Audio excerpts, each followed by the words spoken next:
खबर शामिल कयूं पिया जोडो खां। जोडो में 12 साला नींगरे जे अगवा खिलाफ वारसन जो एहतजाज वाजियाबीअ जो मुतालबो।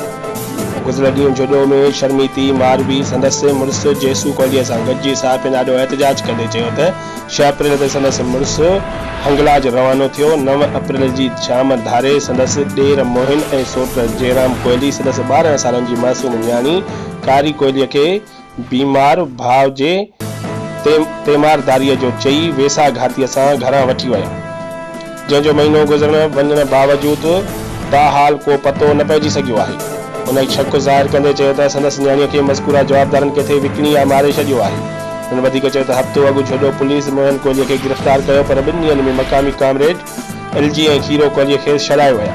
हुननि चयो त महीने खां संदसि न्याणी गुम आहे, पर संदसि को बि दाद रसी करण लाइ तयारु न आहे। उन्हनि चीफ जस्टिस पाकिस्तान, वज़ीर आला सिंध, IG सिंध, SSP मीरपुर ख़ासि खां पुरज़ोर अपील कंदे चयो त संदसि मुगवी न्याणीअ खे बाज़ियाब कराए संदसि इंसाफ़ कयो वञे। रिपोर्ट करे रहियो आहे अब्दुल गफूर कोलाची बे न्यूज़।